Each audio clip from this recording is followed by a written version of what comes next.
These extrinsic muscles are also 4 in number. They come from somewhere else and they get inserted to the tongue.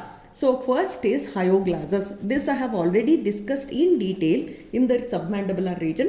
So class. Okay, so that's it. Hyoglossus, which takes origin from the greater horn and then greater horn and then the upper part of the body of the hyoid bone, and it gets inserted to the lateral margin of the tongue. I'll show you in the diagram now.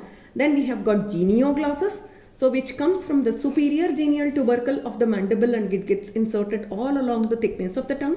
Then you have got styloglossus, which comes from the styloid process of the tongue, and then we have got palatoglossus, which comes from the palate. Now let us see here. See, this is tongue, this is hard palate, and now this is soft palate. Now running from the palate, under surface of the palate towards the tongue at the junction of anterior 2/3 and posterior 1/3, we saw this fold. This was called as palatoglossal fold. Running in this palatoglossal fold, you can see this muscle. This is nothing but palatoglossus muscle. Palatoglossus muscle. This is one of the muscles of the tongue. Now here this is the outline of the tongue, right?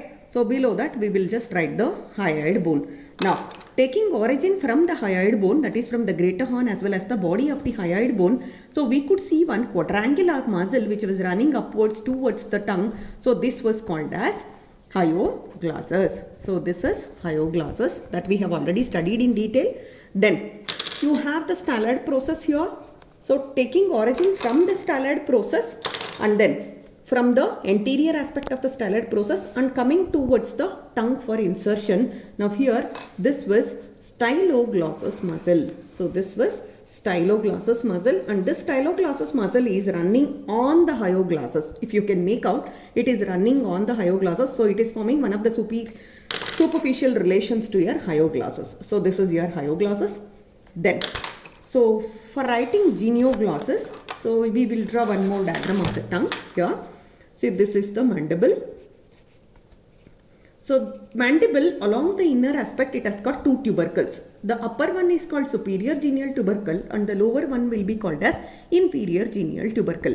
Okay, so from this and below mandible, you know, we will see the hyoid bone in the neck, and now attached to the mandible we have got the outline of the tongue. So now this is the tongue which is attached to the mandible.